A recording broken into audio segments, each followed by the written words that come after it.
자, 그럼 오늘 저는 이 자녀의 뇌 잠재성과 영성 개발이라고 하는 이 주제로 이제 저한테 주어진 시간이 3시까지인데 2시 50분까지 제가 강의를 하고 한 10분 정도 여러분들의 그 질문이 있으면 질문을 받고 제가 3시까지 진행하도록 그렇게 하겠습니다. 이 뇌의 우리 강의 목표는 뇌 구조와 기능이 어떤가 하는 것들을 한번 살펴보고, 그다음 뇌 잠재성 개발 방안, 영성 개발 방안, 이런 순서로 이야기를 합시다. 우리가 이제 자녀들을 길러가는데 그 자녀의 그 신앙 교육의 목표라고 하면 결국은 우리가 지금 237 살리는 삶서밋 절대 제자리 기르자고 하는 것이 지금 우리 서밋스쿨의 교육 목표이기도 합니다. 그럴 하면 이제 우리 이번에 주제가 영역이니까 이제 영적 서밋, 기능 서밋, 문화 서밋, 이게 이제 우리 삶 서밋 이야기하는 부분이죠. 그래서 우리가 이제 이런 세 가지 서밋이 될 수 있도록 여러 가지 교육 프로그램을 통해서 아이들을 길러주려고 하는 거 아닙니까? 그래서 결국은 이제 글로벌 리더가 되어서 하나님께 영광을 돌리자고 하는 것이 그 목표가 되겠습니다. 그래서 글로벌 리더, 이제는 뭐 우리가 237 그러면 이제 전 지구니까요. 글로벌 리더로서 세계 복음화를 하면서 그걸 통해서 하나님께 영광을 돌리자 하는 이 목표를 우리 모든 부모님들이 같이 갖고 계실 줄 믿습니다. 이 뇌의 크기는 이 양쪽 주먹을 마주댄 정도로 한 1,400에서 1,500g 정도 이렇게 되는 걸로 되어 있습니다. 그래서 여자아이들은 11세, 남자아이들은 15세쯤 되면 그 뇌 크기와 무게가 그 양적 변화로는 아주 그 정점에 이른다. 이렇게 다 완전히 성장한다는 거죠. 그리고 그러나 이제 이 뇌의 잠재력은 우리가 죽을 때까지 계속해서 이제 변화 가능하다고 하는 것이 이 학자들이 이야기하는 이야기입니다. 그래서 뇌 구조에 보면 저렇게 이제 대뇌가 있고 중뇌가 있고 소뇌가 있고 또 척수가 있고 이런 형태로 되어 있죠. 그래서 크게 나누면 이 좌뇌 우뇌로 나누죠. 뭐 좌반구 우반구 이렇게도 말하는데 주로 이 좌측 뇌는 과학적인 활동이나 지성이나 사고를 담당하는 부분이다. 그래서 이제 전통적인 어떤 공부를 잘한다고 했을 때 이 학업 능력, IQ하고 관련되는 부분이 이 좌반구, 좌측 뇌가 되겠습니다.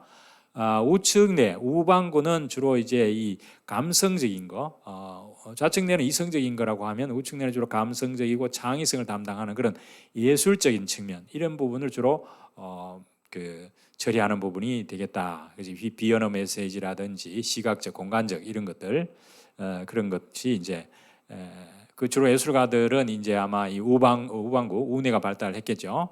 그러나 이제 어느 한쪽이 그것을 전적으로 담당한다기보다는 그런 쪽이 우세하다, 서로 상호작용한다, 이렇게 이제 우리가 생각하는 것이 좋겠습니다. 우리가 간단한 언어 자극은 좌뇌가 담당을 하지만은 대화를 한다 할 때는 그 대화를 할 때 그 상대방의 음성이라든지 눈빛이라든지 이런 것도 다 같이 처리를 해야 되기 때문에 이제 이때 우뇌가 또 필요하겠죠. 그래서 좌우뇌가 같이 복잡한 경우는 상호작용한다, 이런 이야기입니다. 그래서 창의성도 사실은 아까 주로 우뇌가 담당한다고 했지만 이 우뇌는 이렇게 이제 발산적 사고, 새로운 아이디어를 계속 이렇게 만들어내는 그런 측면이라면 좌뇌는 그 만들어 놓은 것을 문제 해결을 위해서 수렴하는, 여러 가지 아이디어가 한 10가지 있다면 그 중에서 문제 해결하기 위한 아이디어를 한 가지 골라낸다고 했을 때는 이제 좌뇌가 이렇게 이제 활동을 하는 거죠. 그리고 이 좌뇌의 활동은 초보 음악가라고 하면 이제 오른쪽 뇌가 주로 처리하지만은 전문 음악가는 이 선행지식으로 여러 가지 음악을 분석해야 되는 그런 부분들이 있기 때문에 또 이건 또 좌뇌로 처리하는. 그래서 결국 우리가 이제 아이들한테 이 좌뇌, 우뇌 어느 한쪽 발달보다는 두 가지 뇌를 잘 상호작용할 수 있도록 고르게 발달시키는 것이 중요하다. 지성과 감성을 좋아해야 된다. 또 학업과 사회적 성공을 가져와야 된다. 저기 지금 그 아인슈타인이 있는데 우리 아인슈타인은 굉장한 과학자지만 아주 바이올린을 잘 켰다고 그럽니다. 결국 좌우뇌가 잘 발달했다, 이렇게 말할 수 있겠죠. 그리고 그 좌뇌와 우뇌를 이렇게 이어주는 다리 역할을 하는, 그게 이제 뇌량이라 그럽니다. 이게 이제 방구 사이 한 2억 5천 개 정도 이상의 신경 섬유로 구성이 되어 있고 초당 40억 개 이상의 메시지가 전달이 됩니다. 그리고 이제 이 두 가지를 통합하는, 근데 이 뇌량, 이 다리 역할을 하는 좌뇌와 우뇌를 연결하는 이 뇌량은 여자들의 경우는 그게 좀 더 두껍기 때문에 양쪽 뇌 정보 교류가 남자들보다 훨씬 활발하다. 남성들은 여성에 비해서 그 뇌 안에 그 자체 안에 뇌의 교류가 더 활발하다. 그래서 우리가 아이들한테 심부름 시킬 때도 남자아이한테는 이것저것 한꺼번에 시키면 그것을 잘 처리하지 못하는 경우가 있습니다. 그래서 아이들에게 무슨 심부름 시킨다 할 때 한 가지 이야기를 하고 또 그걸 엄마가 이야기한 거를 엄마가 방금 뭐라고 말했지? 너가 너 입을 한번 말해봐 해가지고 한 번 더 다짐을 하고 그렇게 시켜야 정확하게 하지. 남자아이들은 여러 가지 한꺼번에 시키면 잘 빨리 못하는 경우도 있습니다. 이런 것은 이제 뇌의 그 남녀와 그 차이 때문에 그렇다 하는 것을 좀 이해를 하시면 되겠습니다. 대뇌 피질은 이렇게 이제 뇌를 덮고 있는 그런 부분이죠. 그래서 이 주름을 말하는데 이 주름진 피지를 이렇게 펴면 신문지 한 장 정도 크기가 된다 그럽니다. 그것에 그 신경세포 연결 한 100만 마일 이상이 된다고 하니까 엄청난 거죠. 이 대뇌를 둘러싸고 있는 3mm 두께의 이 뉴런 세포로 된 층이 바로 이 대뇌 피질인데 여기에서 여러 가지 정신 활동이 이제 여기서 처리가 되는 거죠. 그 다음에 이제 그 대뇌 중에서 전두엽 주로 이마 쪽 부위에 있는 부분인데요. 이게 이제 대뇌 피질의 가장 넓은 부분을 차지하면서 정보를 해석하고 판단하는 역할을 하고 이게 이제 사춘기까지 양적으로 성장이 돼서 20세경이 되면은 안정이 된다 그럽니다. 뇌의 사령탑이라고 볼 수 있는데 동작을 조절하고 예측하고 계획하고 인지 및 사고 기능을 담당한다 그런 얘기입니다. 특히 이제 이 새로운 과제에 매우 관심이 있습니다. 그래서 우리가 전두엽이 발달하려고 하면 새로운 어떤 그 사물이나 과제에 좀 호기심을 가지고 접근하도록 해주는 것이 전두엽 발달에 좋겠다. 측두엽은 귀 양쪽 편에 있는 양쪽 귀 주변과 그 윗부분에 위치하고 있는 그 부분인데 주로 청각, 언어, 의미 기억, 직관력 같은 것을 담당합니다. 그래서 이 부분은 주로 언어 능력을 담당한다. 이 귀인 쪽이니까 그죠? 직관력, 통찰력 이런 분들 그리고 또 신비한 어떤 영적 체험 같은 것들을 이 측두엽 쪽에서 관장을 한다. 그리고 이 두정엽은 정수리 부분, 머리 부분이죠. 머리 위에 부분. 주로 감각이나 추리, 공간 해석 같은 이런 것들을 담당하는 주로 이제 수학적 추리나 공간 해석 이런 부분들이 이제 두정엽이 되겠습니다. 그리고 이제 후두엽은 머리 뒷부분이죠. 머리 뒷부분에는 이제 주로 시각 기억이라든지 심상 처리 같은 거 이런 것들 시공간 정보를 저장하는 그런 워킹 메모리라고 그러는데 이제 작업 기억 같은 거를 담당하고 그래서 결국은 이제 뇌 구조를 전체 보면 중앙에서 정보를 통합하고 머리 뒤쪽에는 정보를 수용해 가지고 이제 이 두정엽에는 머리 위에 부분에는 공간 감각 지각이 들어오고 그다음에 측두엽에서는 청각 언어 이런 부분들이 들어오고 그래서 이것을 전부 모아서 이 전두엽에서 정보를 판단하고 해석한다 이렇게 보면 되겠습니다. 그리고 변연계라는 부분이 있는데 저기 보면 변연계가 편도체와 해마로 되어 있죠. 그게 이제 해마 부분은 주로 단기 기억 중추다.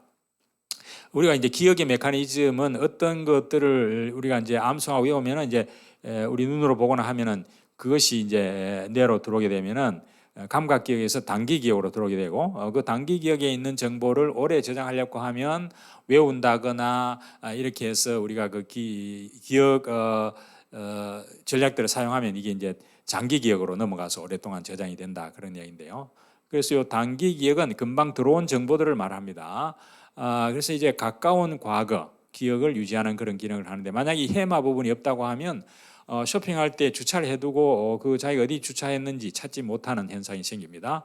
그리고 이 부분은 굉장히 스트레스에 민감하기 때문에 지나친 양의 과제를 제시하면 그러니까 아이들한테 공부를 시킨다고 할 때 한꺼번에 너무 많은 양을 제시하게 되면 이 스트레스가 되기 때문에 이게 기억이 잘 안 되는 문제가 생깁니다. 참 편도라고 하는 것은 이제 복숭아처럼 생겼다고 해서 그런데 해마 끝부분에 위치하고 있는데요.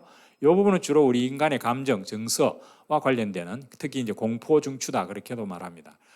우리가 예를 들어서 길을 가다가 마짝에 뱀을 만났다 그러면 움찔하고 이렇게 우리가 몸을 이렇게 뒤로 움찔하죠. 그것은 이제 이 전두엽까지 이 의사 결정하기 위해서 그 정보가 전달되기 전에 우리 몸을 보호하기 위해서 이 편도 부분이 먼저 판단을 내리는 그런 현상이 되겠습니다. 그래서 이거는 이 부정적인 증세에 매우 민감하기 때문에 아이들한테 어떤 굉장히 그 공포감이 크다거나 두려움이 많은 그런 상황에 계속 노출이 되게 되면 그 심리적 트라우마가 생기기 때문에 아이들한테 가급적 이렇게 좀 즐거운 그런 환경을 만들어 주는 게 좋겠죠. 그리고 편도가 과잉 활성화되면은 이 소위 이제 정서장애, 전에 우리가 뭐 세월호 사건 이런 경우에는 그것을 이제 그것을 경험했던 분들, 그 유가족들은 외상후 스트레스가 아주 심합니다. 그래서 아직까지도 뭐 치료를 하는 경우도 있는데요. 그래서 우리가 어떤 굉장히 충격적인 일 이런 것들을 경험하게 되면 그게 이제 과잉 활성화돼 가지고 외상후 스트레스 증후군이 나타날 수도 있다. 그래서 이 공포 상황은 거의 이제 다운 시프팅이라는 말을 하는데요. 위협이나 공포, 스트레스 상황에서 뇌가 고차적인 사고 기능을 수행하지 못하고 생존 지향적이 되는 현상. 방금 제가 이 뱀의 예를 들었습니다만은 이 말을 이제 거꾸로 뒤집으면은 우리가 너무 이렇게 긴장이 아주 곧 올라가면 이 사고할 수 있는 고차적 사고 능력이 안 된다는 거죠. 그 정보가 전두엽까지 전달이 안 되고 아까 변연계 해마 부분에서 그 처리되기 때문에 그래서 이 과도한 긴장, 스트레스를 유발하게 되면 아이들이 학습 능력이 떨어진다 그런 이야기를 할 수 있습니다. 자, 뇌세포입니다. 뇌세포는 이제 뉴런이라고 그러는데 이게 이제 그 뇌세포는 벌써 출생 시에 약 145억 개라고 그럽니다. 어떤 분은 1000개라고도 이야기를 하고 100억 개라고 그러는데 평균적으로 한 145개 정도를 가지고 태어나고 이게 이제 교세포까지 합하면 1조가 넘는다 그러니까 뭐 이 규모가 어마하죠. 그런데 이게 이제 뇌가 성장하면서 하루에 10만 개씩 자꾸만 이 뇌세포가 없어진다는 거죠. 그런데 이제 우리가 여기에 보면 뭐 세포체, 수초, 수상돌기, 축색돌기 이런 걸로 구성이 되어 있는데 걱정하지 않아도 되는 거는 이 수상돌기라고 하는 부분에서 이 각 뉴런에 이게 수만 개씩 이렇게 존재를 하는데 어떤 우리가 새로운 것들을 학습하게 될 때는 저 위에 있는 나무처럼 여름에 나뭇가지에 이 나뭇잎이 무성하게 이렇게 자라나듯이 우리가 사용하고 새로운 것을 학습하면 할수록 그쪽으로 이 그 수상돌기 부분이 계속 이렇게 뻗어 나간다는 거예요. 나뭇잎처럼. 그러니까 이제 그러나 그런 것들을 사용하지 않게 되면 밑에 앙상한 가지처럼 저렇게 점점 사용하지 않는 쪽의 세포들은 기능을 하지 않는다는 겁니다. 그래서 우리는 뇌는 많이 사용하면 사용할수록 더 이렇게 수상돌기가 증가하기 때문에 그 용량이 점점 더 커진다 이렇게 볼 수 있겠죠. 그래서 가급적 우리 아이들에게도 다양하고 새로운 그런 환경을 접할 수 있도록 해준다면은 이 뇌의 잠재성을 길러주는 그런 효과가 있다. 그리고 시냅스라고 하는 부분은 바로 저기에 수상돌기하고 축색돌기 사이에 그 틈을 이야기를 하는데요. 이게 성인에게는 100만억 개의 시냅스를 갖고 있다 그럽니다. 바로 저런 시냅스 부분이 굉장히 많으면 많을수록 이 무한한 잠재 가능성이 늘어난다 그런 이야기죠. 그래서 우리가 저런 것들 시냅스 부분들을 점점 넓히기 위해서는 아까 그 수상돌기, 수상돌기가 많아질 수 있도록 그래 다양한 경험을 시켜주는 것이 좋겠다. 그래서 이 교세포는 이 뉴런이 자리 잡도록 도와주는 세포이고 뉴런에다 영양 공급해주는 세포다 이렇게 보시면 되겠고. 자, 여기 이제 간단하게 제가 뭐 더 복잡하게 얘기할 수 있지만은 시간이 많지 않으니까 뇌 구조가 대뇌로 되어 있는데 전두엽, 축두엽, 후두엽 이렇게 네 가지 형태로 되어 있고 좌측 뇌는 주로 이성적인 것, 우측 뇌는 주로 정서적인 것을 그리고 그것을 상호작용해야 된다. 이런 정도로 일단 우리가 이해를 하시고 우리 학부모님들이 그 읽어보신 뇌 스위치를 켜라고 하는 거 저도 그 책을 읽어봤는데요. 거기에서 이야기를 하죠. 우리가 뇌라고 하는 것이 이 DNA가 고정이 되어 있어서 뇌가 시키는 대로 우리가 활동한다라고 하는 가정은 잘못됐다 그랬죠. 바로 우리가 어떤 것을 생각하고 선택하느냐에 따라서 그것이 뇌와 영혼과 혼과 육과 인간관계에 모두 영향을 미친다. 다시 말하면 우리가 생각을 긍정적으로 하느냐 부정적으로 하느냐에 따라서 뇌의 그 세포들이 뇌가 그런 쪽으로 발달이 되어진다고 하는 그런 이야기죠. 뇌를 더 활성화시킬 수도 있고, 그죠?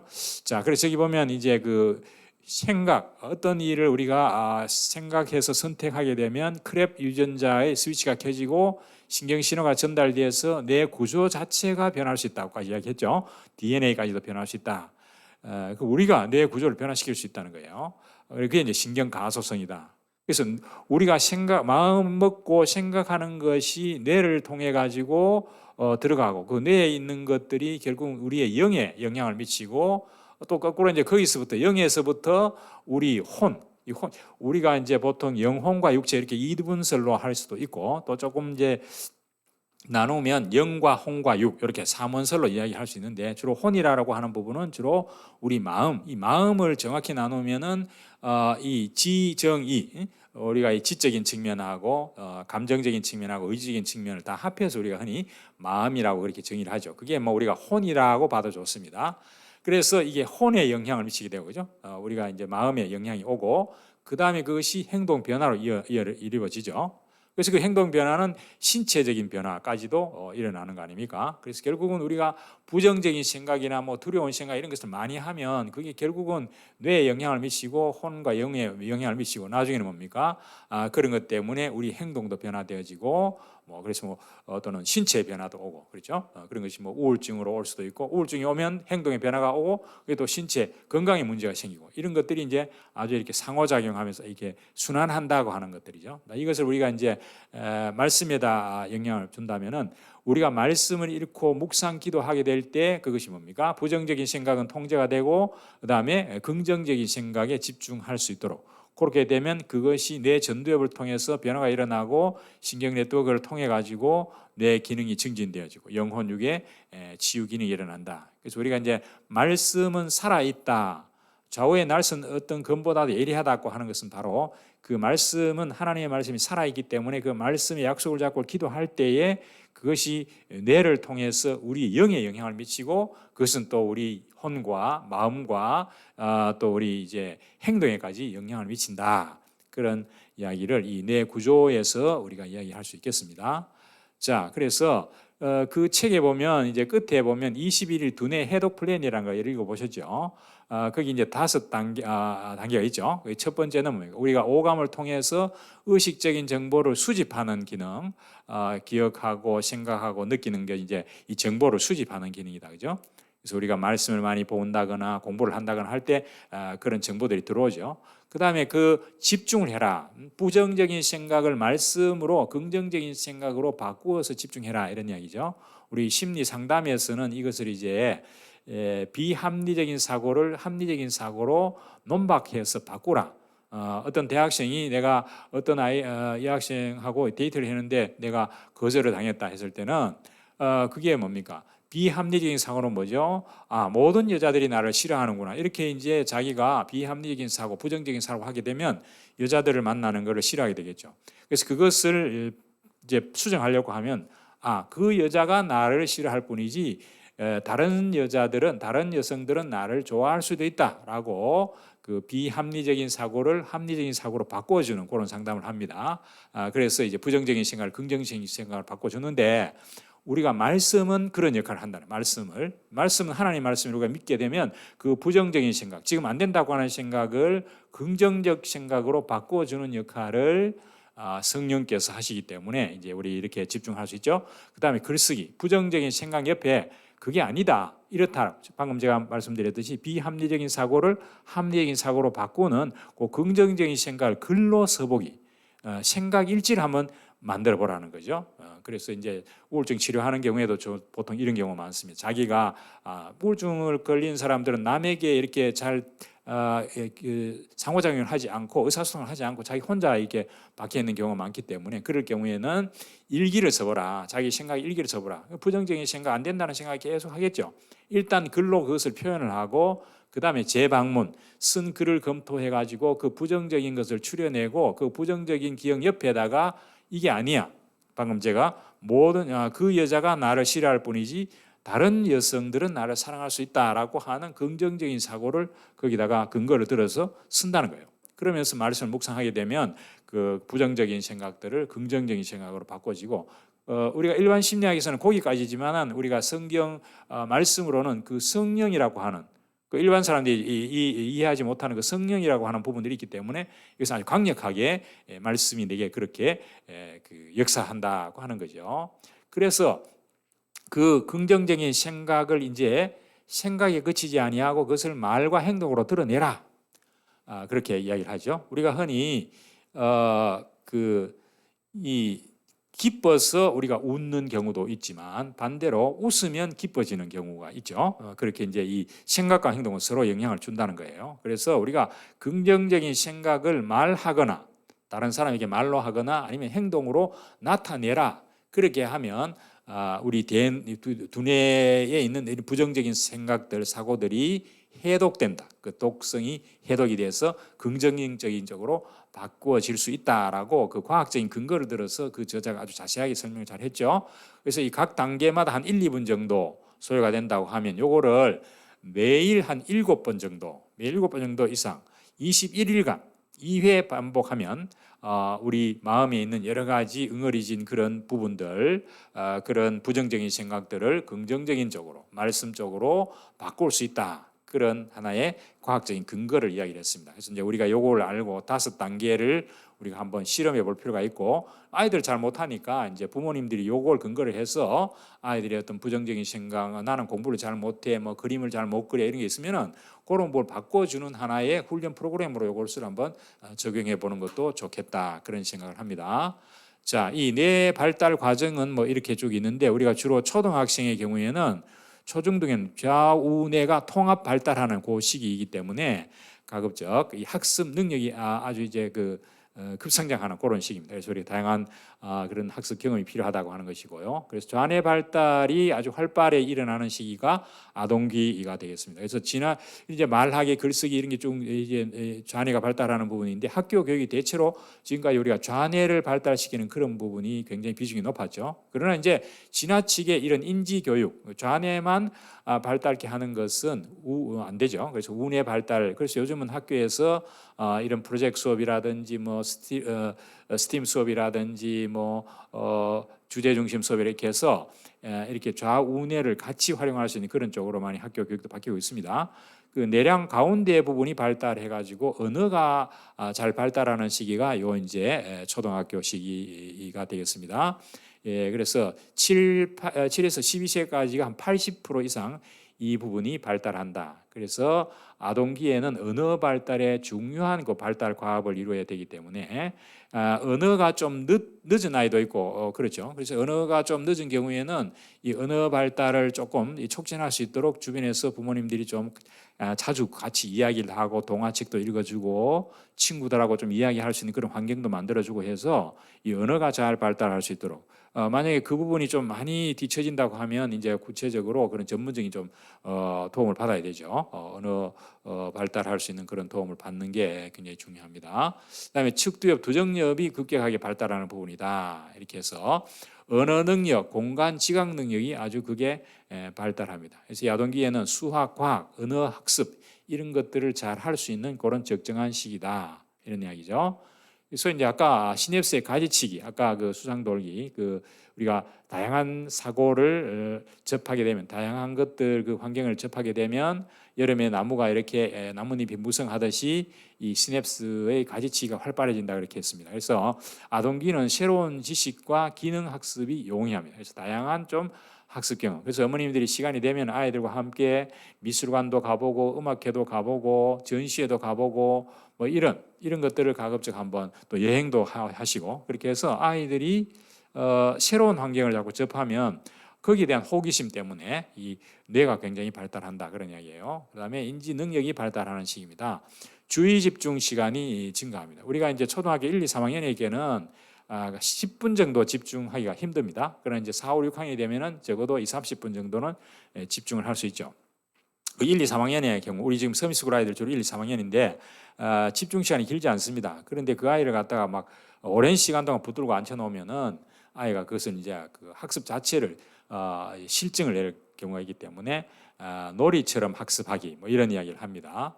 좀 이렇게 쉬어주고 놀이처럼 학습하는 그런 것들이 또 필요하겠죠. 언어 능력이 향상이 되고 학습 전략. 우리가 공부 잘하는 아이들은 이제 고학년이 되면 그렇게 되는데요. 주로 이제 이 학습 전략들, 자기가 공부한 것을 어떻게 잘 조직화하고 정교화하고 이 상위인지라는 것은 내가 지금 하고 있는 공부가 이게 효과적인가 아닌가 이런 걸 따져보는 그런 것들입니다. 이게 이제 다음 기회가 되면 제가 또 지력에 관한 부분 이야기를 하시려고 하면 제가 이런 학습 전략에 관해서도 한번 말씀 드릴 수 있는 기회가 있으면 좋겠습니다. 그래서 근데 이때 이제 1, 2, 3학년에는 큰 차이가 나지 않는데요. 4학년 되면 이제 교과 과정이 좀 어려워지기 때문에 본격적으로 이제 아이들 개인차가 드러납니다. 그래서 이 개인차가 드러나기 때문에 이 또 아이들이 상대적으로 자꾸 비교를 하죠. 그렇게 되면 나는 잘 공부를 못하는 아이인가 보다 뭐 이런 생각을 하게 되면 그 자아 존중감이 낮아질 가능성이 있고 실패 경험이 누적이 되면 아이고 나는 공부해도 안 되는구나 하고 소위 학습된 무력감 그것을 가져올 가능성도 있기 때문에 이걸 절대로 아이들한테 개인차가 분명히 있기 때문에 상대적으로 비교를 시키는 일은 주의를 하셔야 됩니다. 그 아이가 대기만성형도 있을 수 있고 하기 때문에 너 스스로 목표를 자 이번에 중간고사를 치는데 이 아이가 평소에 늘 70점 정도가 였다 그러면 야 한번 너 이번에 한번 목표를 한번 네가 만들어 보자. 네, 한 80점을 목표로 하고 싶다. 그래 한번 해보자. 80점을 목표로 해가지고 한번 공부를 해보자. 그래가지고 이 아이가 100점이 아니고 평균 80이 나왔다고 그러면은 부모님이 거기에 대해 칭찬을 해주고 그 80점은 그 반에 100점 아이들이 많이 있어도 절대로 비교하시면 안 되고 너 목표 스스로 목표를 세워서 그 목표를 달성했을 때 부모가 칭찬해주고 격려해주면 그것이 뭐예요? 긍정적인 영향을 미치고 긍정적인 자아 존중감이 높아져서 나도 공부를 할 수 있네, 잘할 수 있겠네 이런 생각들이 누적이 되면 성취 경험이 누적이 되면 이 자아 존중감이 높아진다 그런 이야기예요. 그래서 이제 그런 개인차를 무조건 상대적으로 비교하지 마시고 그 아이에 맞게 스스로 목표를 정해서 또 엄마가 좀 도와줄 수 있죠. 그렇게 해 주시는 것이 좋겠습니다. 그리고 이제 신체 능력이 굉장히 급격히 발달할 시기이기 때문에 아이들이 굉장히 이게 스포츠라든지 놀이 같은 걸 굉장히 즐겨하죠. 그리고 대근육, 소근육이 잘 발달하기 때문에 아이들하고 여러 가지 이런 놀이라든지 운동이라든지 이런 것들을 좀 하고 또 뭐 악기 연주 같은 거는 매우 소근육이 발달하기 때문에 악기 연주도 가능해지죠.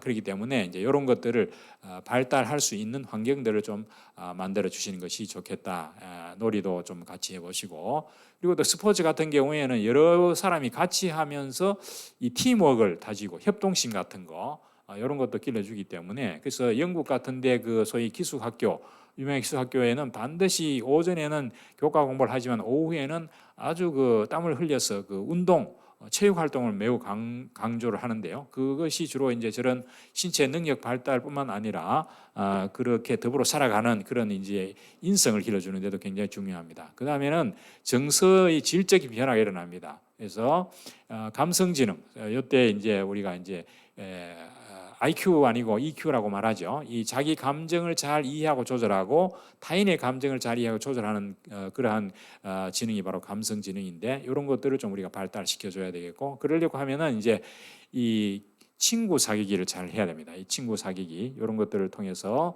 자기 효능감, 내가 뭘 할 수 있다고 하는 그런 능력을 좀 길러주는 게 좋겠다. 자, 사춘기의 경우는 뭐 지금 우리 사춘기 해당이 안 됩니다만은 뭐 중학생이 좀 되면 이제 요즘 초등학교 한 6학년만 돼도 이 사춘기에 들어가죠.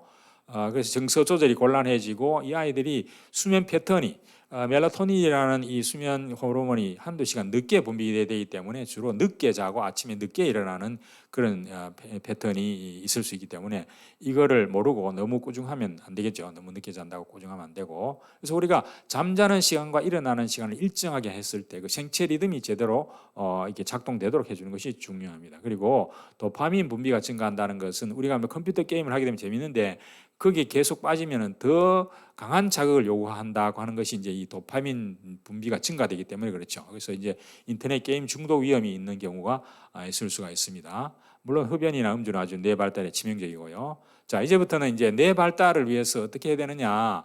이 세 가지 요소가 있습니다. 영양, 운동, 수면 이 세 가지가 잘 균형을 맞춰야 되는데 우선 영양이 잘 돼 뇌가 발달하려고 하면 이 뇌를 구성하고 있는 이런 영양들이 제대로 그래서 뇌는 이제 물이 78%, 지방, 단백질 8% 이렇게 되어 있는데 4 내지 12세 아동은 성인 뇌가 소모하는 탄수화물 주로 이제 포도당으로 변하죠. 이게 20에 25% 필요하다.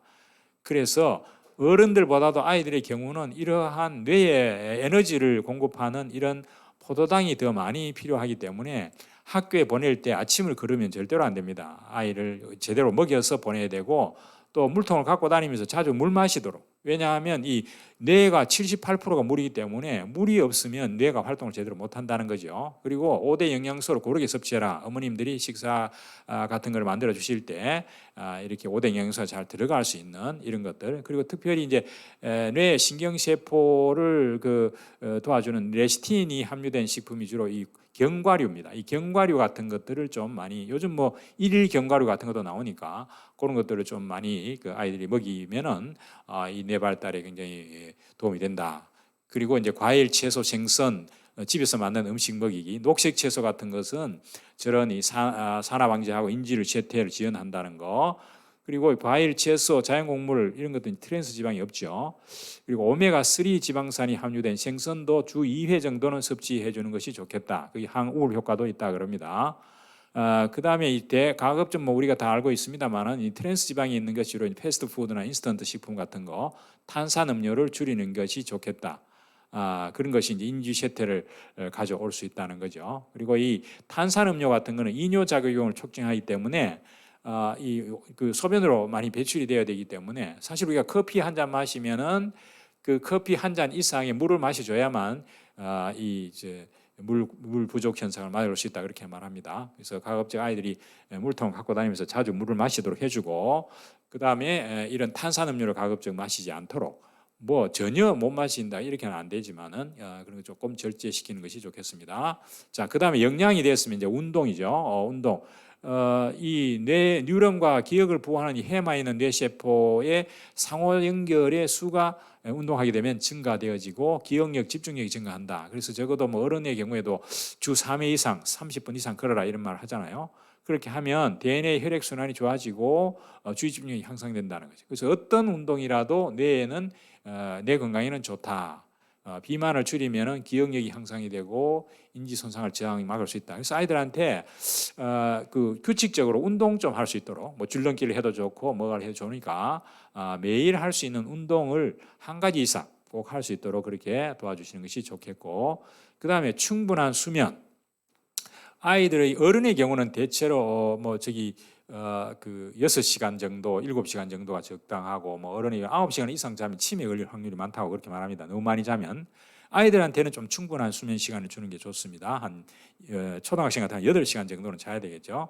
렘 수면 단계라고 있는데, 우리가 낮에 무슨 수학 문제를 풀다가 어려워서 잘 못 풀겠다 해가지고 잠을 자면 그 잠자면서 그 렘 수면 단계에서 학습한 정보가 이리저렇게 통합이 되어서 이튿날 아침에 일어나서 이렇게 풀면은 의외로 쉽게 풀리는 그런 경우가 있습니다. 그래서 이제 우리가 시험 치는 경우에도 말이죠.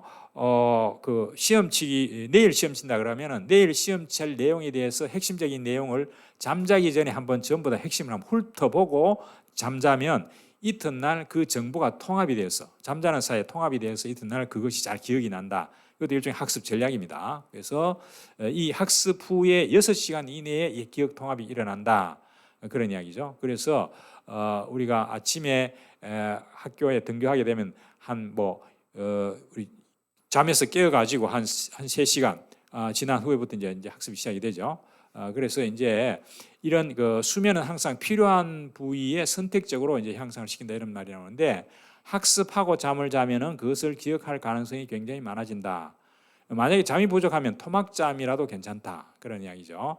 그래서 아이들한테 좀 충분히 잠을 잘 수 있는 환경. 그래서 우리가 아파트나 이런 경우에는 바깥이 환하면 안 되고 블라인드 같은 걸 만들어서 잠자는 방을 이제 좀 잠잘 때는 깜깜하도록 해야만, 완전히 깜깜하면 좀 곤란하게 또 아이들이 두려워할 수도 있으니까. 그래서 가급적 잠잘 때는 이렇게 좀 깜깜하게 해가지고 멜라토닌이 잘 나올 수 있도록 그렇게 해주는 것이 좋겠습니다.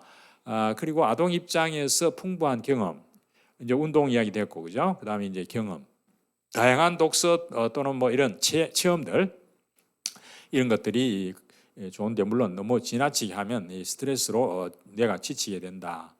그 주의 집중할 수 있는 환경을 만들어줘야 된다. 공부방은 그 책상을 가급적 벽 쪽으로 붙여놓는 게 좋겠습니다. 창문보다는 벽 쪽으로 붙여놓고 주의 산만을 최소화하고, 그러니까 이제 책상에 잡다하게 있으면 안 되니까 책상을 좀 정리할 수 있도록 그렇게 하고요. 호기심과 의미 형성 능력을 촉진할 수 있도록, 그리고 바로바로 물어보면 안 되죠. 학습할 때 우리가 학교에서도 그렇게 말합니다. 우리 교사들한테 질문한 후에 3초 이상은 좀 기다려 주라. 왜? 이 정보가 들어가서 뇌에서 이게 결정이 될 때까지 한 3초 정도 걸리기 때문에 그런 정도로 아이들한테 시켜서 금방 왜 모르나 왜 모르나 이렇게 할 게 아니라 아이가 스스로 생각할 수 있는 시간을 충분히 좀 주는 것이 좋고, 그렇게 할 때 시냅스가 잘 더 형성이 된다. 학습 난이도가 높을수록 조금 더 생각할 수 있는 시간을 더 주는 것이 좋겠다, 그런 거예요. 그다음에 몰입의 기회. 이게 몰입이라고 하는 것은 재미있어서 이렇게 푹 빠지는 걸 말하죠. 그래서 이거는 이제 이 칙센트미아이라고 하는 학자가 몰입이 일어나는 걸 연구해 보니까 자기 능력하고 그 과제 난이도가 일치할 때 그렇게 돼. 너무 어려운 과제는 아예 포기하겠죠. 또 너무 쉬운 과제는 재미없어 안 하겠죠. 알듯 말듯한 힌트를 주면 풀어낼 수 있는 그런 약간 도전적인 과제를 제시하게 되면 아이가 그 호기심을 느끼게 되고 자기가 그것을 해결했을 때 성취감이 높아지기 때문에 이런 이제 몰입 기회를 주고 그런 것을 이제 결과를 빨리 바로 즉각적으로 피드백해 볼 수 있는, 내가 이거 맞았네, 됐네, 이런 것들이 될 수 있도록 확인해 주는 것이 좋겠죠. 그래서 한 번이라도 몰입의 즐거움을 맛보게 되면은 뇌에서 그것을 기억해 뒀다가 다시 그걸 하려고 하기 때문에 공부에 대한 몰입 경험을 느끼지 못하면 다른 활동에 몰입할 가능성이 많기 때문에 공부가 재밌다고 하는 생각이 들 수 있는 그런 환경들을 좀 만들어주는 게 좋겠고요. 그다음에 부모와의 대화 시간, 이 책 읽으라가 아니라 읽은 책에 대해서 엄마하고 같이 이야기해보는 그런 시간들이 굉장히 좋고, 그다음에 이제 고학년 같으면 이제 이런 어떻게 하면 장기 기억 속에 이 정보를 잘 저장할까 하는 전략들을 좀 가르칠 필요가 있습니다. 뭐 이렇게 외우는 방법이라든지 그 노트에 필기하는 방법이라든지 이런 것들, 그리고 스스로 계획하고 그 계획한 대로 됐는지 중간중간에 점검을 하고 잘 안 됐을 때는 그것을 다시 수정하고 하는 이 계획 점검 조절하는, 이게 이제 소위 상위인지라 그러는 것인데, 메타인지라 그러는 건데, 이런 여러 가지 그 조작하는 전략들이 있습니다. 뭐 시중에 나가면 이런 거 책도 많이 나와 있긴 합니다. 이런 것들 해서 아이들이 무조건 덮어놓고 외워가지고 되는 게 아니고 전략적으로 외워야만 된다는 거예요. 그래서 기억 정진법, 이렇게 똑같은 그 과제라도 6번 이상 반복하면 이제 과잉 학습을 할수록 오래 기억이 되기 때문에 그런 것들이 집중하는 것이 굉장히 중요하고 반복하는 것이 굉장히 중요하고 그렇습니다. 가능한 한 이 감각 기능을 좀 많이 활용하면 그것이 기억에 더 오래 남겠죠. 그래서 보통 우리가 학습의 효과는 읽는 것은 10%라고 하면 자기가 말로 행동한 것은 90% 기억한다는 거니까 아이들이 좀 자기가 했는 거를 말로 하고 행동해보고, 내일 시험 칠 거 너가 엄마한테 한번 이야기해봐, 그러니까 지가 알고 있는 이야기를 한번 이야기해보게 하는 것도 그것이 말하고 행동하는 것이 되기 때문에 잘 기억이 되겠죠. 좀 기다려주라 하는 거죠. 이런 것들. 그다음 운의 발달도 해야 되니까 이 운의 발달은 왼손 오른손잡이라면 왼손 사용도 좀 그 해봐라. 그래서 어제 그저 뭡니까 유키도 먼저 블로깅 거기 보니까 그 여자 의사 선생님은 이제 수술을 해야 되는데 왼손을 잘 사용하니까 왼손 사용하는 걸 자기가 연습을 많이 했더니 이제 양손으로 수술을 더 잘하게 됐다, 뭐 그런 얘기를 하더라고요. 그래서 이런 것도 좀 해볼 필요가 있겠고요. 그다음 쉬는 방법 가르쳐주기. 쉴 때 좋아하는 음악이나 미술 감상 뭐 이런 것도 좋겠고요. 그래서 좀 이 창의성은 좀 이렇게 휴식이 있을 때 새로운 아이디어가 일어나니까 너무 몰아붙이면 안 된다 이거죠. 적당히 좀 쉬면서 할 수 있도록 해줘라. 그래서 만약 스트레스가 많이 쌓이면 그것을 이완할 수 있는 방법들, 이런 것을 좀 해줘라. 그래서 우리가 뭐 요즘 호흡기도도 이야기합니다만 깊은 숨 들이쉬기라든지 뭐 이런 것들도 이완하는 방법이고 그 여러 체외적 동감부 이런 게 있는데, 자 그다음에 컴퓨터 게임은 조금 자제시키는 것이 좋다. 이것도 무조건 금지할 것이 아니라 아이하고 의논해서 이렇게 이제 약속을 하는 것이 좋겠고요. 그다음에 자아 존중감을 높이려고 하면 장점을 좀 많이 찾아서 보통 부모나 교사는 장점은 당연하고 그 단점이 자꾸 눈에 들어오니까 그걸 자꾸 꼬중을 할 경우가 많은데, 그러면 점점 더 부정적인 아이가 되기 때문에 그 아이가 아주 작은 거라도 잘할 수 있는 것, 장점을 찾아가지고 그것을 격려해 주는 것이 오히려 그 단점을 보완하는 그런 경우가 됩니다. 그래서 우리가 장점을 아이들 좀 많이 근거를 들어서 칭찬해 주기를 좀 많이 하시는 게 좋겠습니다.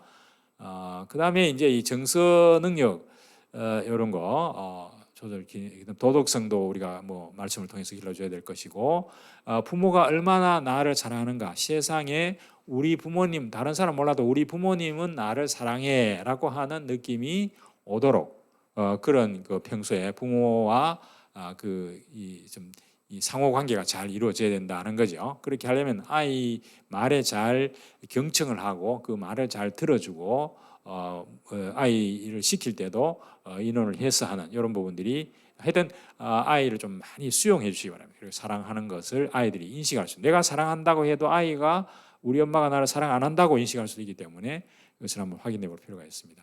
자, 그래서 서밋의 조건은 결국은 타고난 소질이 있죠. 이 다중지능이라고 하는 게 있는데 이 다중지능 8가지 우리가 벌써 태어날 때 우리가 달란트를 달리 타고난다는 겁니다. 8가지 그 각자 강점 지능이 다 있다는 건데 그것이 있다고 하더라도 이 숙성 조건 이것을 개발하기 위한 어떤 그런 숙성 조건, 교육이나 훈련 이런 것이 없으면 그것은 그냥 진주가 그냥 파묻혀 있는 거나 마찬가지니까요. 그래서 우리가 어떤 한 분야의 전문가가 되려면 소위 2만 시간의 법칙이라는 게 있잖아요. 그 2만 시간의 법칙이 한 10년 정도 하루에 3시간 이상씩 그 일에 몰두하게 되면 그 분야의 전문가가 될 수 있다 이렇게 말합니다.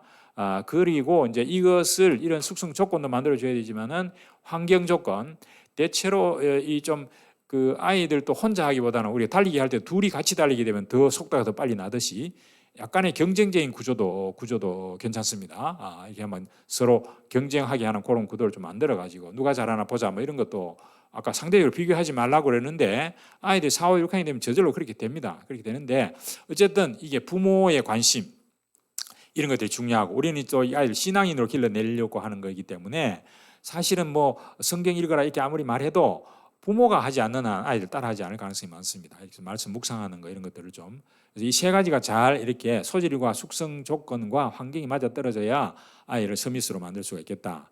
자, 여기까지가 제가 지금 뇌 기능 발달에 대해서 말씀을 드렸고 영성 발달은 그냥 간단하게 말씀을 드리겠습니다. 우리가 지금 메시지도 많이 나오죠. 맨 먼저 부모님이 신앙의 모범을 보여야 된다. 그래서 여러분 가정에서 가정 예배를 함께 드리고 말씀을 같이 읽는 거 굉장히 중요합니다. 아이들은 그 평생 남기 때문에. 그 다음에 가정 예배를 좀 뭐 매일 드릴 수는 없다 하더라도 적어도 일주일에 한 번 이상은 가족들이 모여가지고 강단 말씀을 묵상하고 포럼하고 목사님 말씀은 뭐 어른이 느끼는 거 아이 느끼는 다 다르기 때문에 각자 입장에서 각 수준에서 말씀을 좀 포럼해 보는 것이 굉장히 중요하겠고 우리 아이들 주일학교 보내니까 주일학교 거기 교육자 목사님이나 전도사님 말씀하신 거 오늘 교회에서 무슨 이야기 들었지 해가지고 그 말씀도 좀 아이들 수준에서 한번 포럼해 보는 것 이게 매일 이렇게 축적이 되어지면 이게 바로 영성이 굉장히 중요한 요소가 되고 그다음에 제가 꼭 좀 부탁하고 싶은 것이 이제 이 성경을 소리 내서 읽도록 하는 거 1년에 1독 정도는 초등학교 아이들 할 수 있을 겁니다. 1년에 1독. 뭐 저학년은 그렇게 되지 않겠지만 저학년 같으면 신약 성경 정도만 해도 되지만은 고학년 같으면 1년에 하루에 3장, 4장 요래 읽으면 1독이 되니까요. 그것을 소리 내서 읽으면 굉장히 기억에 좋습니다. 아이들이 그것이 또 언어 발달에도 좋고 좀 성경을 소리 내서 읽도록 한번 해보면 좋겠고 그 다음에 서밋타임 우리 지금 메시지 나오잖아요. 5분 기도, 호흡 기도 그래서 아침, 낮, 밤 요건 아마 초등학교 저학년에는 좀 힘들지만은 이 4, 5, 6학년 같으면은 이제 이런 이야기를 할 수 있고 또 이걸 뭐 적절히 우리 초등학교 저학년에 좀 적용해 보시는 것도 메시지 나오죠. 아침에 일어나서 자기 할 일을 체크하고 기도하고 낮에는 보고 듣는 것을 좀 기도로 하면 연결시키고 밤에는 하루를 정리하면서 기도 일기를 쓰고 이런 것들을 좀 아이들한테 아이 수준에 맞게 한번 해보시는 것도 굉장히 좋겠고 그다음에 미래 캠프, 기도 캠프, 달란트 캠프 이런 메시지가 많이 나오니까 이거를 초등학교 1, 2, 3학년에 맞게 부모님이나 혹은 교사가 이 부분의 프로그램을 좀 만들어서 적절히 한번 적용하시는 게 좋겠고 무엇보다도 부모님의 관심, 칭찬, 영성 개발을 위한 환경을 제공하는 것이 굉장히 좋겠다 하는 거 이런 정도로 제가 말씀을 드릴 수 있겠습니다. 자, 이 강영호 박사는 우리나라 최초의 그 시각 장애인인데 그 아이들 그 둘을 아주 잘 키웠죠. 그래서 이런 이제 10가지 전략들이 있습니다. 이번 맨 끝에 최선의 것을 주라. 부모님이 할 수 있는 최선의 것을 아이들에게 투자하라. 이런 이야기를 합니다. 자, 유대인들 자주 이야기합니다만은 유대인들은 노벨상 25%, 하버드 재학생 30%다. 미국의 그 5대 기업 금융을 그냥 주름 잡고 있다. 이런 이야기를 많이 들었죠. 그 이게 어디서 나오느냐?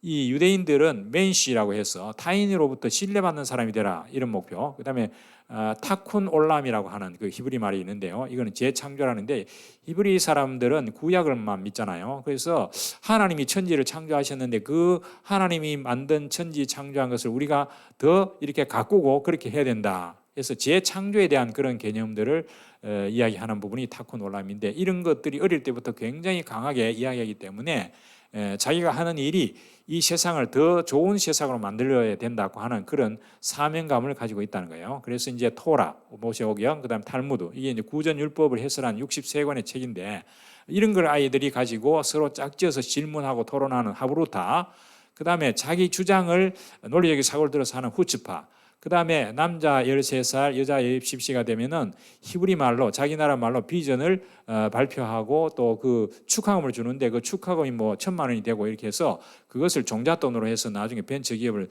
창업을 한다 이런 데 이제 쓴다는 겁니다. 적어도 13살 되면 자기 인생을 자기 책임져라 이런 이야기죠. 이런 이야기들이 이제 유대인 교육에서 우리가 본받을 점이다. 이런 이야기를 할 수가 있겠습니다. 결국 결론으로 서밋은 재능이 있어야 되고 이 재능을 하나님 주십니다. 달란트. 그것을 잘 발견해야 되고 그것을 교육 훈련시켜야 되고 그것을 할 수 있는 환경을 만들어주라. 이렇게 했을 때 뇌와 영성이 개발이 될 것이고 그렇게 했을 때 우리가 하나님께 영광을 돌리는 글로벌 리더로 우리가 성장시킬 수 있겠다. 제가 이제 간단하게 말씀을 드리고 다음에 다른 기회가 있으면 좀 더 길게 자세하게 이쪽에서도 말씀드릴 수 있겠습니다.